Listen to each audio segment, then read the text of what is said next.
welcome back to another edition of Soulicious, the show that's all about soul music and most definitely soul attitude. And today we have just that, soul attitude, coming from your place to my place. I call him the man that really plays the saxophone, not only with his head, but his heart. And I've always said that you need both of them to really know what soul and groove is all about. Without further ado, please give a warm welcome to my friend and soon to be your friend, Mr. Dave Forsey. Dave, how you doing, my friend? Just fine. Great to have you aboard, man. Great to have you aboard. It's been a long minute. It's been a long minute. This is our first interview together. Mm-hmm. I hope it won't be the last. I hope we're gonna have many more in the future. I first got to know you back in the day when you were playing saxophone with, we're in Switzerland. I have to tell the audience we're in Switzerland. And you were playing with different bands, Grandmother's Funk. Right on. In Switzerland. Mm-hmm. And maybe we knew each other a little bit before that. But I don't want to start there. I want to start with that beautiful instrument you have in your hand. Can you tell me what was it? What was the age? What was the first age when you picked that up? Because I think you started with the clarinet before, right? Exactly. Talk to me. I started with, I was 11 years old. Okay. But then I actually wanted playing the saxophone right away, and my father said, no, you don't get one. Then we have this, the marching band of our village. Right. My hometown. And they had only clarinets. There was no saxophone. Wow. So what could I do? So I started with the clarinet, and then after a few years, they bought saxophones in the marching band. Okay.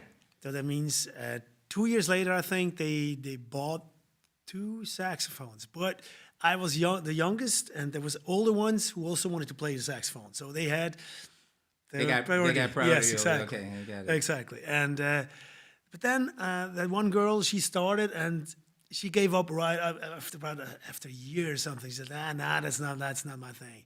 And then I could step up. Okay. So I was about 14 when I really started playing the saxophone. Okay.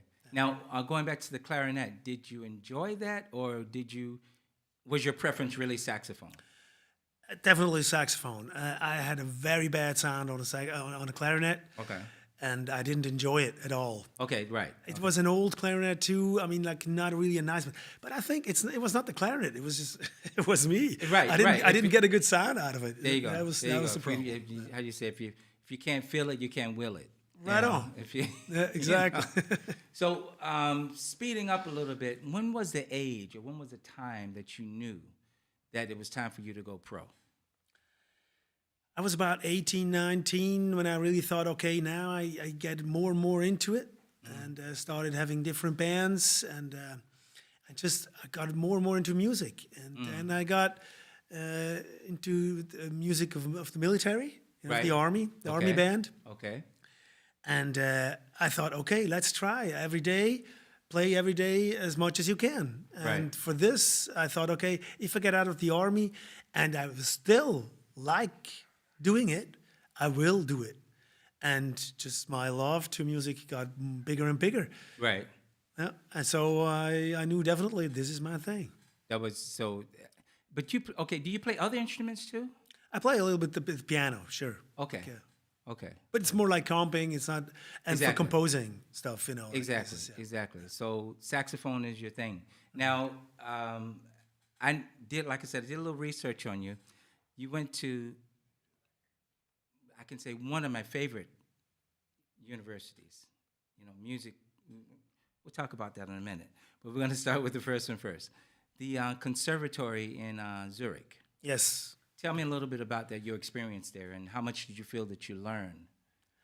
It was a young man. How old were you at that time? 20. Okay, it's okay. Yeah. And I thought it really doesn't matter if I go for a classical or a jazz education, because I just wanted to play and play and play. And what I needed to do is do all the elementary stuff, like to get my fingers fixed, Right. like and all To learn the Uh, ABCs and all that stuff. yeah. Exactly, and I knew I love classical literature as well, Okay. and not only jazz. And I thought, okay, let's try this, and I can still do jazz on the side, or go for another education later on. What I did. Right, exactly. Yeah, you're going to talk about it in a second. But the music, I mean, it's great. Classical music is great. I learned a lot from my teacher back then. He really was very patient with me, and he liked what I did. Right. And then when I went away, he told me like, "Hey, Dave, I'm really proud of you because you did a long way and you did a great way." So I Right. mean, like this, yeah. And I wanted to continue my studies somewhere else, and but I knew no more classical music because I knew the literature was waiting for me, Gotcha. and real modern classical music. I felt it is not me. Now, going back to the not conservatory, but the opera house. You did opera house, Tonhalle. We're talking about all places in Switzerland and Zurich. Tell me about your experience there. The different bands you played with. How did that? Yes, it was. Did you feel you grew? Yeah, definitely. It's a great experience as a young guy. You get into the big orchestra, and it's really great musicians all over. And then I had those, you call them Dienste, like you play like a concert. Exactly. But it's more like I saw many, especially older people, when we got into the dressing room. Right. People were not really talking to each other. They said hi, and that was it. Wow. Everybody went, straight to his cupboard and got dressed, got Right. dressed, and went out for the concert. And at the end of the concert, bye, boom, that was it. Wow. And for me, it was a strange experience, I think, and also let me feel that this is not me. I don't want to go into an orchestra like this. This is not my vibe. Right. I mean, you're more of a person, a people person.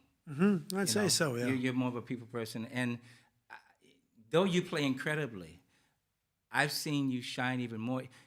You're the type of person that I've observed that you grow as people go high, you go high. You're lifted, and you one of those type of people that keep lifting. You want somebody that's great around you, so that you can grow and you can be great, and then they can be great, and then. Am I saying that right? Yes, totally. I mean, it is with the music itself. I think it's very important if you play music, as what you say, soul music. It's very important that you feel each other, that you can actually go for it and think, okay, how can I push another person in the band, for example, Exactly, and exactly. and keep it going somewhere. Right, exactly. And not just like stay somewhere and then play it down and then say bye-bye. Right. It's not that way. And especially also in front of an audience, it's the same thing. I love to play with the audience. Like if I feel the energy of the audience, it gives me the energy and I blow it back to them. So it's like this, it's a game, and it's a great game. And when people, at the end of the night, everybody should have something in his heart. Absolutely, absolutely. Let me ask you this. Do you feel that it is important to have the communication musically on the stage, as well as off of the stage, too? For me, it's a very important aspect, definitely. I think it's necessary for me, but that's an individual thing, I guess. I think so. I've seen people, and I know about people, great musicians, Right. but they hardly talk to each other. If it is a talk, it's a musical talk, and Right. that's it. Right. And they go on well, and they like it. But it's not me. I love it to have a good hang with the Right. people, Right. because then the hang is also on stage. Absolutely, absolutely. You feel much more comfortable. If you feel even backstage, you feel great, and then you bring it out on stage. Absolutely. And I think it's also good for the audience to see that that it's not in the music we play. We mostly play. It's very important that the audience is feeling that. Absolutely. It's not here is a wall, here is the stage, and here is a wall, and we Right. just play our music, and that's it. Right. And it's, it's not manufactured. Exactly. It's like, it's really straightforward. And this is why I said you are the man that plays from the head and the heart. You, like not many other people have that I've seen, know the importance of connecting the head with the heart. I've heard a lot of people play with the head, and it sounds really nice, a cerebral type of, but it doesn't touch me. You know what I'm saying? Yeah, I know exactly. It what doesn't you're touch me, saying. And so when I can get the ethereal part and the heart, woo, hey, Yeah. you got me. You got me completely. Yeah. So now let's go to Berkeley. This is something I didn't know until I did research. You went to the famous Berkeley College of Music, and I'm going to run off some of the alumni, some of your alumni, starting with the one and only Quincy Jones. Maybe not. Okay, when you say alumni, when people say alumni, do they have to be there at that same time? No. I didn't think so either. No. Okay, good. So I can keep. No, Quincy's a little older than me. Okay, this is why I had to say what I said. Okay, so Quincy Jones, John Mayer. Let's see, who else do I have here? I have John Schofield, Diana Krall, Branford Marsalis, just to name a few. Tell me about your experience at Berkeley College. Berkeley has a big variety of different things to offer. Okay. And it all depends on what you're looking for. Mm-hmm. For me, it was clear I wanted to get more into performance on saxophone, on my instrument, and in jazz in general. So that was really great to have those teachers I had. They really showed me stuff and opened up a different world. Great. And I think if you go for MP&E, music production engineering, there is also amazing teachers and professors. They tell you things like you probably will not learn at other places. Mm-hmm. Mm-hmm.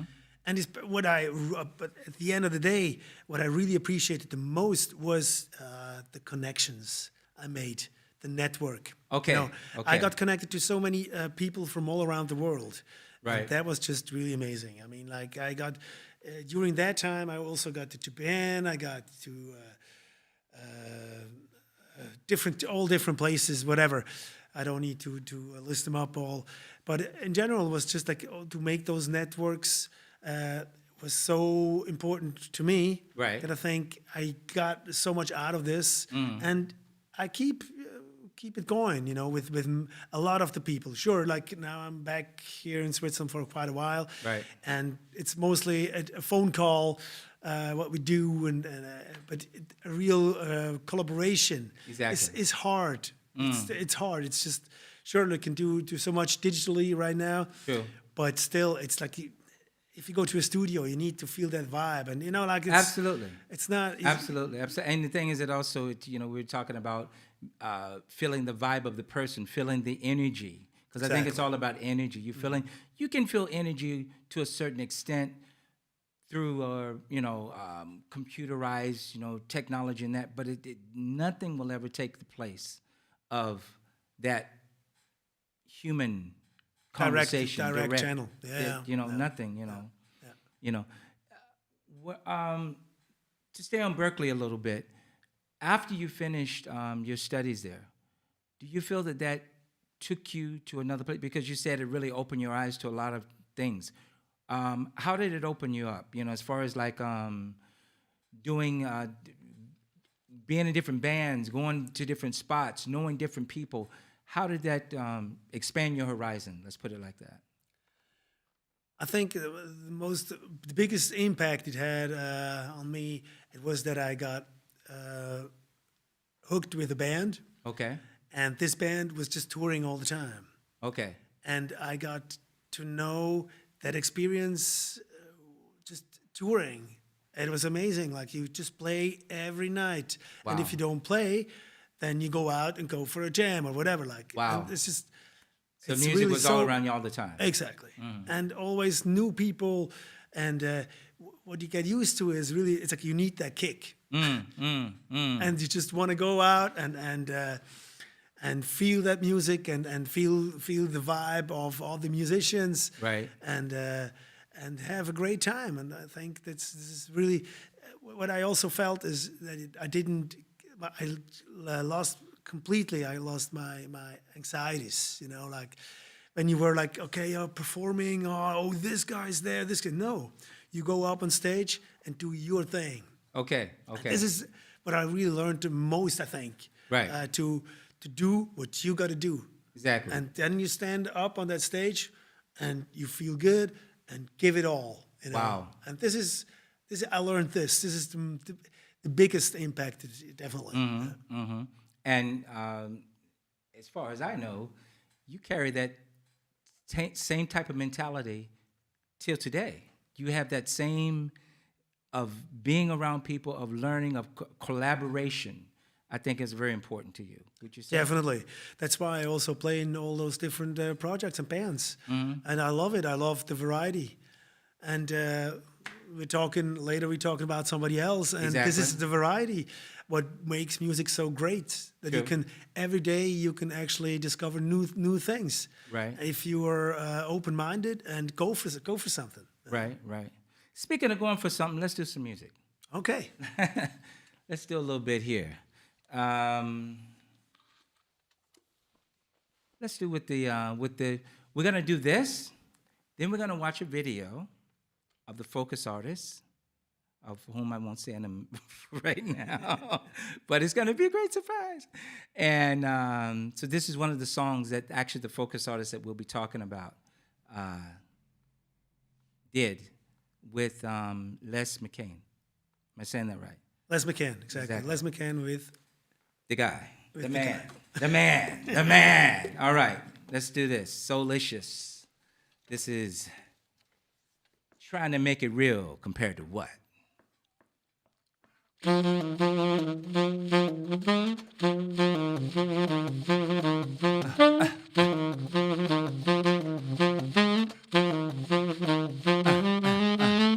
Love the light of love. I hang it on the push and shove.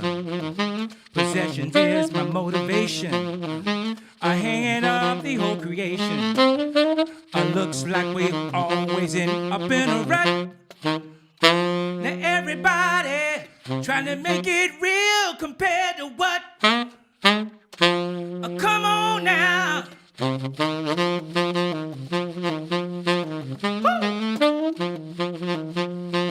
Well, all right. Check it. A slaughterhouse killing hogs. A twisted children killing frogs. I put on rednecks living logs. Tired old ladies kissing dogs. I hate the human, love that stinking mud. I don't want to know. Trying to make it real compared to what? Blow the horn now. Oh yeah. It's all right.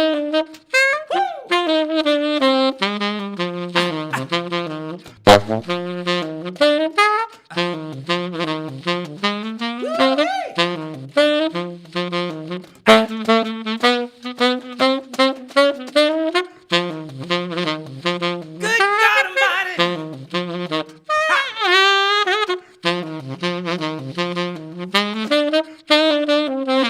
Yeah, I love the light of love. Hanging on that push and shove.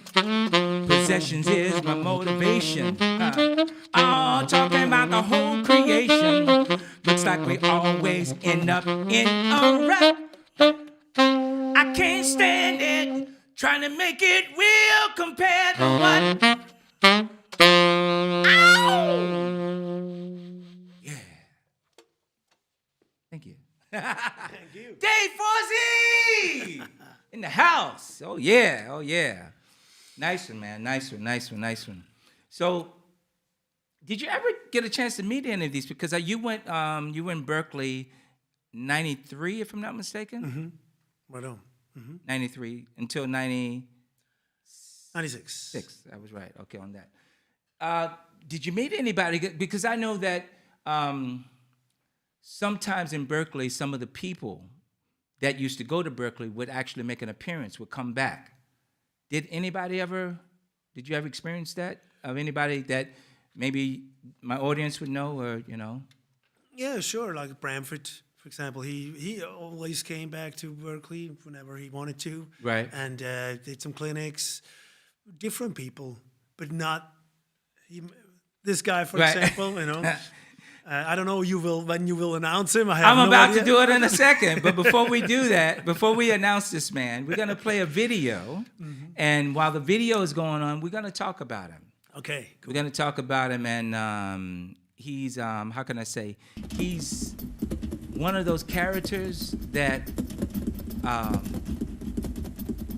can I say, he's the type of guy I feel that can get everybody to groove, can vibe with it, you know, I don't know. Tell me how he influenced you, because you're the man. You said that Eddie Harris was the man that took me to the next level. Yeah, definitely. I think if I listen to this, I remember my brother at some point gave me a tape. Okay. And I don't know how old I was, I think 14 or so, 15. And it was the first time I listened to Eddie Harris. Right. And this was just so amazing, this experience, that I couldn't stop listening to it. Wow. Especially since I just discovered playing the saxophone. And just all these different sounds he could get out of that horn. And especially the electrifying saxophone. He was also always going for experiments, and I was just fascinated by his playing. And especially, like, if you listen to this, also always very rhythmically. Exactly. Rhythmically so clear. And still having his own voice, especially if you listen to some of his improvisation. He always jumps around in the octaves. Right, exactly. And he has a special way of improvising. Right. Mostly like with the intervalling stuff. Right. Would you say that he plays a similar to how percussionists do it? But still having his own stance, is what I'm saying. Because you said he kind of like, he's in between the notes and he stretches them, and he kind of form them the way he wants to. Orchestral. That's what I mean. Like, he can play the regular line, but then he jumps around the octaves, and then he gives like those different aspects of it. He could play the bass, he can play a piccolo, he can play, as you say, he can play only percussion. Right. He can go from one note, whatever, if he likes to, and then he just plays percussion. Cool. Let's check him out a little bit. Let's listen to it. Cool.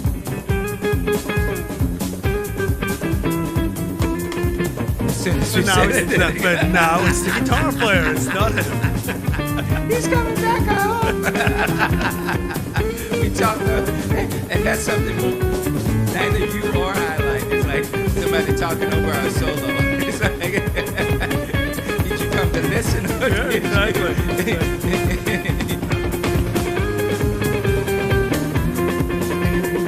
And he always has great musicians with him. Right. And from what I can see and hear,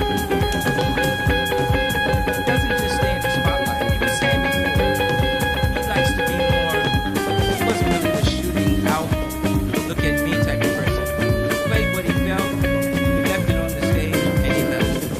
Exactly. You know, it wasn't like, you know, like, you have to check me out and forget about everybody else on the stage. To me, it seems like he allowed everybody else to shine. And most definitely. The thing is also like another quote of his, him. Funny, like when he, at some point he said, when you come to a concert of mine,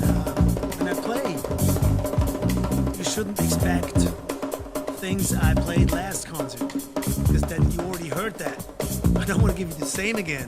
I also don't want to play the same again. Gotcha. So I hope that you will enjoy what I play, but I don't know what I'm gonna play. Right, so, right. so maybe I like it, maybe I don't like it. Right. Even it was very clear about that. That he, even at concerts, he never wrote set lists. Right.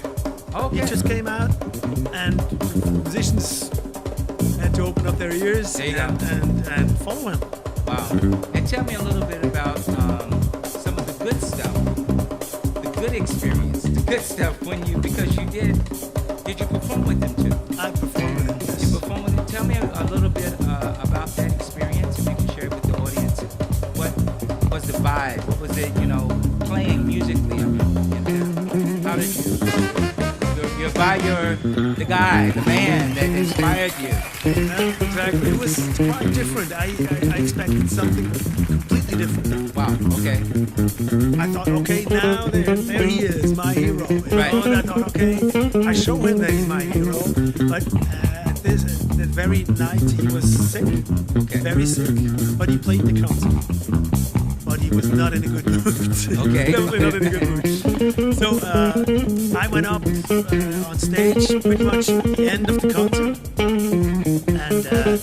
And I started playing, and he gave me a hard time. Actually, Wow. he was not getting into my stuff I was playing, and at some point he was playing piano. That night he only played piano. He didn't play the saxophone once. He only played piano. And then at some point he went like this on the whole on the piano, and then wow, I looked at him and. He said, that's no jazz. Because I made the quote, I made the Charlie Parker quote. He didn't want to hear this. He didn't want to have no quotes. He wanted to hear what I had to say. No quotes, And I was just, this was really not a good experience. It was not a good experience, I tell you. But at least you were on the stage, and at least,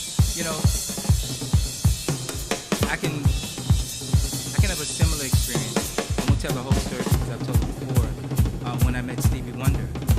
But it was like, it was a delicious experience. It was a meal. It would have been a delicious meal. To actually sit with someone that, that you would consider, when I say idol, if you want to use that word, somebody that really like, wow, umpteen Grammys, this and that. You can put that aside. One of the most prolific songwriters ever, and this with Stevie, he's still kicking today. So I can appreciate that, what you're saying about being with someone that you've grown up with, that you've seen, and then all of a sudden, you're sitting at the same table. You're sitting at the same table with them. No, it's just funny, the experience was bad, but I saw him years later again when I was in Boston. Okay. And after a concert, I went to him. We were actually talking, and I was telling him, I'm sure you don't remember me.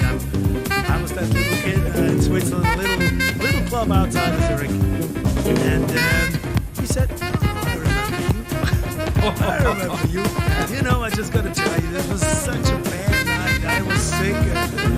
It was the end of the tour. I didn't have no energy anymore. And we got into some talking, and it was totally cool. Great. And really, for me, it was this was it. Totally cool. It was not. I could see the point, because back then, when I was talking to him, I was already on tour a lot, so I knew what he was talking about. Sometimes you just don't have the energy to always on top of the thing. Right. And the thing is that with him, you already said he wasn't really feeling that way. So a lot of times, if somebody's not feeling well, and if they're like the principal artist on the stage, if you will, and they're kind of giving the cues or feeding out everything, sometimes it just doesn't. It comes out of that pain. Yeah. And sometimes when something comes out of pain, it kind of like it can cut. Pinpoint. It can cut. It can cut. You know what I'm definitely. saying? Yeah. And it's not necessarily meant Yeah. in that way. Yeah. I'm not saying he came back and apologized, but at least he said that he was sick and I'm sorry. And I mean, in that respect, No, he was apologizing. He was saying, Okay. yeah, he was totally saying, it was Okay. a bad night. I'm sorry, like it just happened. And back then I couldn't change it. Okay. It just, as he was saying, like if you feel that way, Absolutely. you feel that way. Absolutely. And why pretending? It's. I understood, and we really had a great conversation. Cool. And the thing is that knowing you, not that I know everything about you. I'm not the CIA or the FBI. I'm your loving brother. That's what I am. I'm Right your on, loving bro. brother. That you would try to find the good, meaning that you probably didn't take it personally in the sense that, okay, I'll go with, he's not feeling well, he's been touring, like you said, you could appreciate that. And even if we don't connect like I thought maybe we would have connected at this time, because a lot of times we meet people that we idolize, if you will, and we already put them in a certain type of, we mold them, we put them in a Yeah, in the mold. shrine. And we and we Sure, think that these people are exactly how we think that they should be. And it just so happens you caught him on a night that he wasn't feeling like that one that in the right. shrine type of thing, But but the hearts met. So anyway, okay, now tell me a little bit about this here. The Swiss Big Band Eruption, founded by yourself. Tell me about that. How did that start? And I don't know, maybe some of the players. I don't know. No, it's funny. Like this also started with that marching band I was mentioning before, Right. in my hometown, and that was funny because at some point the musical director, had the idea for, I think it was for a certain event, that he started putting together a big band, Right. and he did it for a while, and then he gave it up. And I thought, wow, that's a pity. I think I need to do something about that. And then I exchanged a few people, Okay. got in new people, and then we started working. And we worked for a while. We worked, I think, I had it for 7 years. And we just got better and better. And it was really quite an amazing experience to do this. You guys tour Europe, or did you? No, more Switzerland. Okay. But we played Montreux, we played Liechtenstein, we played quite really nice places. Cool. Really nice places. And we had a ball, sure, like Right. you can imagine. I mean, it's almost 20 people. And if you get along well, and that's what you need in a big band, I think it's a great thing. Then you have a really big family. Sure, there's always problems with so many people, and we had hard times. We had a few people. Then it's a human thing, I understand. And, So when you say big band, what are you talking? 8, 9, 10 people? How many? no, we have 5 saxophones, 4 trombones, 4 trumpets, and then a rhythm section with Okay, cool. guitar and piano. So it's I think we were 18 people. Cool. And are we talking originals? Are we talking covers? Are we talking both? Talking covers and originals. Okay. Mixed. And I started back then. I started arranging stuff also. Okay. And also this great experience, but I made a lot of mistakes. Hey, growing pains. Exactly. Growing pains. So let me just tell the people also, please write in. If you have any questions, this is the time to write in. And also, don't forget, if you want to be a sponsor of Soul'icious, there are several ways that you can do that. You'll see them on the board soon.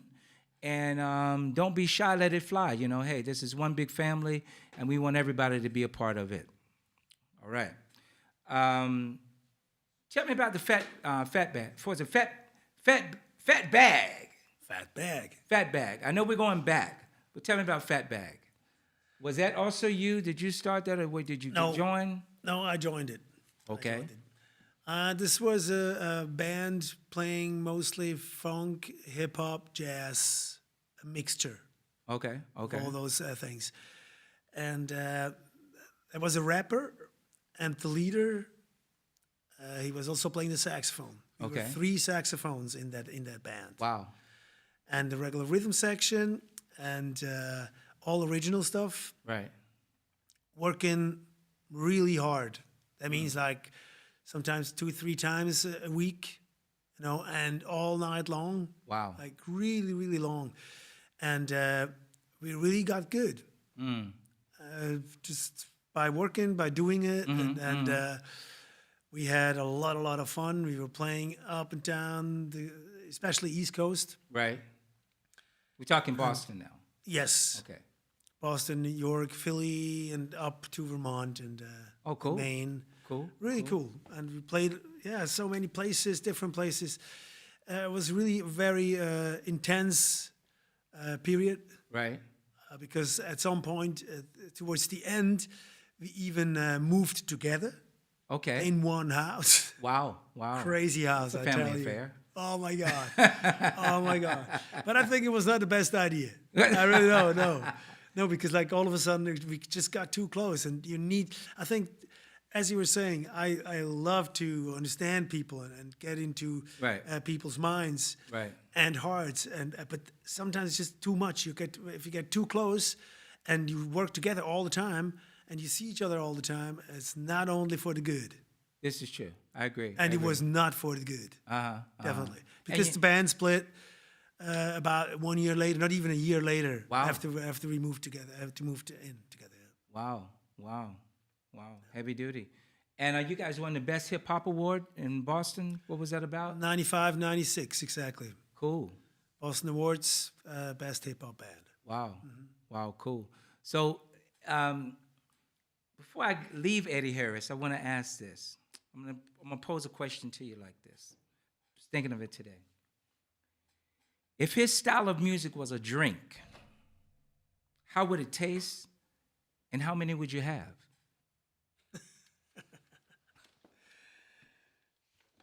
The nice thing is, it would be a drink that always changes. Okay. But it's always, sometimes it's sweet, sometimes it's bitter, sometimes it's sour, and you don't always like it, But sometimes if it gets you, like, wow, it's a drink, like it's all together. It's Okay. like some kind of a honey Long Island. Okay. I have no idea. Like really, just an amazing drink. Okay. Okay. Very colorful and Yes. Yeah. You would you say With drink? big variety of fruits. Okay. Of yeah. Cool. Let's do some more music. Let's kick in with one of my favorite artists, Mr. James Brown. You can call him James Brown, or you can call him Mr. One, Mr. On the One. This is a little one here called I Feel Good.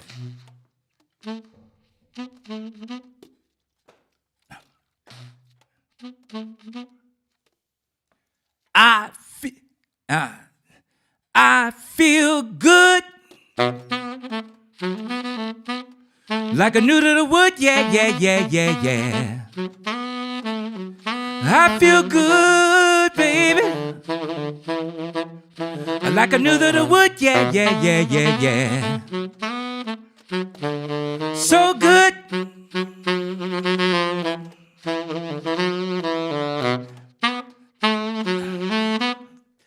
I feel nice. Sugar and spice, yeah. Woo, I feel nice. Sugar and spice, yeah. So nice.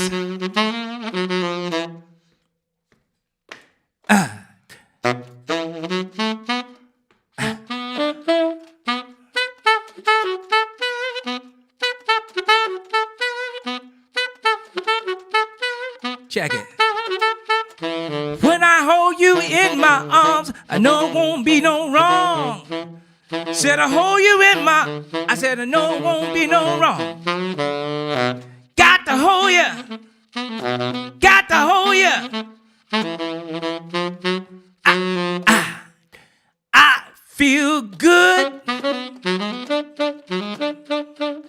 like a new to the wood, yeah, yeah, yeah, yeah, yeah. I feel good, baby. I said I knew that it would, yeah, yeah, yeah, yeah, yeah. So good. Ah, hit me. Come on.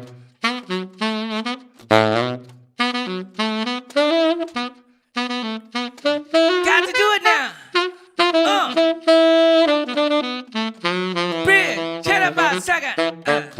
When I hold you in my arms, I know it won't be no wrong. Said I hold you in my arms, said it won't do no harm. Said I hold you in my arms, no, it won't do no wrong. And my love won't do you no harm. Hit me. I said I feel good now. Lord have mercy, feeling good. I knew that I would, yeah, yeah, yeah, yeah, yeah. So good. Ah. Ooh. Yeah, yeah, yeah, yeah. I feel good.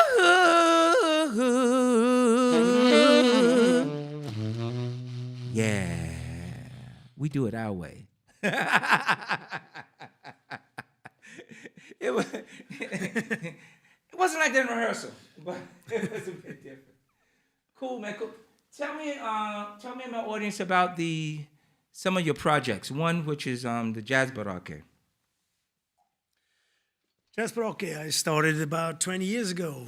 And Okay. I think you were even there. I was. I think even before this, we started off at another place called the Chameleon. You were there. We had that funk orgy you might remember. Yeah, I do. And at the Chameleon, we started off with just regular jams, but we didn't really get anywhere. Because also the owner back then, he was not really into it too much. So we were looking for something else. And Peewee, friend of mine, Right. Co-founder of the Jazz Baroque, he found another place. And it was called Jazz Baroque. That means cheese baroque. Right. Baroque. How would you call it in English? Jeez, that's A baroque. What do you that's a call good baroque? question. I guess Just I should know something that. like made out of wood, very simple, simple place. Okay, cool. And they had this cheese baroque, Jazz Baroque, Right. during Thursday throughout Sunday. They were serving cheese. It means fondue Really? and raclette. Wow. And on Mondays through Wednesdays, they said, okay, hey, you can have it, if you want it. And we started off Monday, Tuesday with concerts, and Wednesdays jam. Right. Okay. Monday, Tuesdays was not working at all, but the Wednesdays were working because all musicians from around town, from Zurich and outside, they came down and they were jamming. Right. So we kept this, but moved on to the jazz school Zurich Okay. 1 year later, and I thought it was a very good collaboration because that's where actually young people were, and they actually wanted to play, they wanted to jam, and that's when they found all the people, all the musicians got together, and was also, as you were saying before, I love networking. Absolutely. And that's when I saw, wow, this is a great synergy. Right. What's happening. Yes. Between young people and older people. Right. And it was always a very good hang at the bar. People were exchanging their opinions and exchanging about anything, like about music, about life. And we stayed there for quite a long time. Mm-hmm. And as you said, 20. So you just had your anniversary, right? Yes. Yeah. 20 years. 20 years. Wow, man. Wow. Let's go to the board here. Love Eddie. Roger says, love Eddie. Appreciate that, Roger. Then we got let's see, what is this? What is Baraki, and where was that? Is that what it says? What is That was Baraki? jazz, but okay. Yeah. So yeah, it's in Zurich, Switzerland, and as I know, you're still doing it. You're still going on. There's no stopping you. No, there's no stopping. No, right now we had to change because of Corona. Sure, we had to change Right. the format a little bit. Okay. And we're not allowed to have any audience. Right. So what we do is a live stream every Wednesday night on moods.digital. We do this from 8:30 until as long as the concert goes. But it's a concert now. We call it Jazz Barocke in concert now. Okay. Yeah. Okay. Okay. Now it is to go to this question, or to answer this question. Jazz Barocke is a jam place, Okay. and that when we have a jam band that is normally three-piece band, drums, bass, and keys or guitar, and then we add all different, or just musicians are invited to step in, and vocals like you.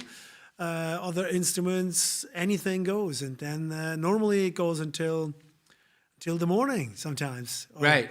Used to, especially used to, but I got older and I was saying, man, David's still, man, it's 1:30. David's still hanging. David's still here.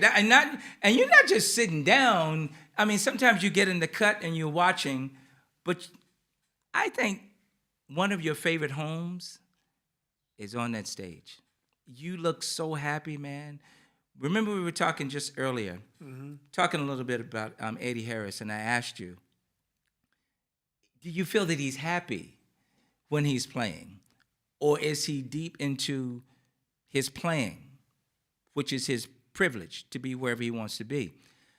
I can just say from looking at you, you're just, man, you're like a kid in a sandbox with some of your favorite friends, and you guys are just having a great time. Would that? Yeah, totally. You know? You hit it. No, I mean, this is what for me improvisation is about. If you jump in and then you see what's going to happen. And I think this is very nice, especially now. Also, since 2016, we are at the Moods. Right. This is definitely the place to be. It's a cool place, and Moods Zurich, absolutely. Yes, Moods in Zurich, and we have great experiences with all different kinds of musicians coming down. The atmosphere is great, and it's always, as I said, it's always something else. And you can never say, okay, tonight it will be that way or that way. You need to be flexible and see what's going to happen. No, and that's beautiful. And the thing is that I've been in there sometimes and didn't perform a few times. And I don't know about you, but I like to also sit and absorb. I don't have to be on the stage. I mean, as people have said, that there are not many mics that I don't like, that I haven't liked, but I like to sit. Do you also like to sit sometime and just absorb? It's great, especially Jazz Barocke. I've been doing it for so long. I can't always be playing, sure. And Right. what I see, and when I especially look out for younger musicians, I always say, "Hey, you go first." I mean, I paid my dues. There you go. No, There I you mean, go. like they need to be playing, and that's There a you go. good experience for them too. I had so many great feedbacks of different musicians. I saw them growing. Like they hardly could play Watermelon Man, Right. And then a few years later, they were big cats. Like it's amazing. Wow. So basically, you can say that you have planted some seeds in the crop, and and maybe not planted the seeds, but you helped the crop grow. This is a very good picture, actually, because also a lot of musicians, they actually told me how important they felt that a Jazz Barocke would be for them. Wow. And especially afterwards, when they were really grown Right. musicians, and they were saying this was so important for them to see what's going to happen at the jam, and then Right. to grow every night they were playing, And this is also something I got to learn in the States, sure. Like I've been doing this since then. And because we had a house, we rented a house, and we emptied that basement within a few days. And next weekend, we started a jam down there. Right. And we invited lots of people out of Berkeley and became really famous.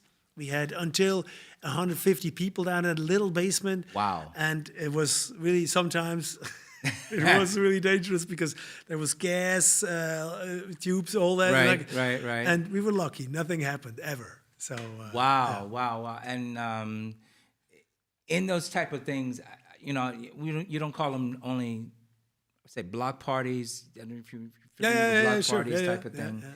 but those type of experiences, man. I mean, I'm telling you, this is when you're encouraging the younger ones coming up and doing their thing. Do you also relay these stories to them sometimes also? Sure. And how do they feel? What is their reaction? Are they attentive, or do they say, "Okay, I don't want to hear that. That was your experience. I want to fulfill my destiny"? Or are they attentive and take that? Not saying everybody has to be, but do you find the ones that are attentive? Yes, definitely. And if you talk about jam is not everybody's world too, because not everybody wants to do this, and because it feels so uncomfortable. And I think I totally understand this. But those people who like it, they tell me, I mean, even really young people say, like, wow, this is so great to come here and we can exchange musically and also talk to each other afterwards, because it's not in their regular world. There you go. If you study at a place, at a jazz school, then it's a different story. Like you see all the people, always the same people. But if you come to the jam, you see different people, and you start connecting a different way. Networking, absolutely. Yeah. Absolutely. And that's what I found too. I mean, as I was saying to you, I think that the jam, if you hadn't have fulfilled that desire, that idea of doing the Jazz Barake, so many people probably would not have met, probably would have not have contacted, but you build a hub for people to come to, and I think, hey, I'm not the Parliament or the Funkadelics. no, I'm not the Parliament or anything. But in that respect, if I had a hat on, I would take it off to you, my brother, because you really did a lot for Zurich in that respect. Thank you. I would definitely take a hat off to you on that. Let's do some more music. Let's go out with a little bit more music here. You want to funk it up, or you want to? Before I want to ask you this real quick. If you had to pick a genre of music that represents your flow when you play it, which would it be? I know you do different things, but if you had to pick a genre of music that really represents Dave Forsey, could you? Maybe you couldn't pick one. Maybe it's encompassing. I don't know. As I was saying before, like Eddie Harris, the variety of music is the most beautiful thing. And if I say something right now, if I say a style, I would cut myself. Gotcha. And I still love classical music. I do still I make classical music, play classical music, and play funk music, play Latin stuff, play Arabic music, world music. I love it all. It's great, and always to experience new aspects of music. But it's still, sure, it has to do with rhythm, melodies, and harmonies, but it's always a different way, and you always learn, and the learning part is the best part. Wow. So I would say you are a man of the musical world. Your music genre is like a gumbo. Yeah, Sounds good to You me. like that? Sounds good to me. Sounds good. I could totally live with that. Cool. So before we go, we're gonna play a little more here. I don't know. We can do Ain't No. We can do Play That Funky Music. What you feeling? Little Stevie? Little Stevie, why not? What do you want to do? Let's do some Stevie. Let's do. Isn't she? Let's do that. Isn't she? Is that cool?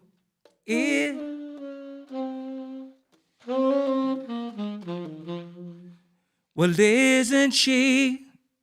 Isn't she lovely? Isn't she wonderful? Isn't she precious? Less than 9 minutes old. Well, I never thought true love could be seeing someone as lovely as she. Well, isn't she lovely, made from love? Isn't she precious? Truly an angel sent. Boy, I'm so happy. We have been heaven blessed. I can't believe what God has done. He's given us life as one. Well, isn't she lovely, made from love? Blow Dave. Hey! I want to say thank you to everybody that has joined me tonight on Soul Issues with my guest, the man that plays from the heart and the head and the heart. The whole body is moving, and we hope you're moving too.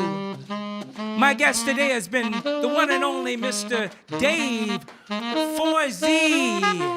Hey! Oh yeah, she's so lovely. And I hope to see you back again next Monday or the Monday after. We're gonna keep it going on. Soulicious is here for you and everybody else around you too. I am the host with the most, Reggie Saunders. And don't you forget, wherever you stay, wherever you play, make it beautiful. Yeah. Hey. Ow! Well, isn't she lovely? Life is my, yeah, love. She's so precious, yeah. Lord, she's less than 9 minutes old. I can't believe what God has done. Through us, He's given life to one. Oh, my baby's lovely. She's made from love. Hey! See you next time, Soul Issues. We're back at you. Peace, love, and soul. Yeah.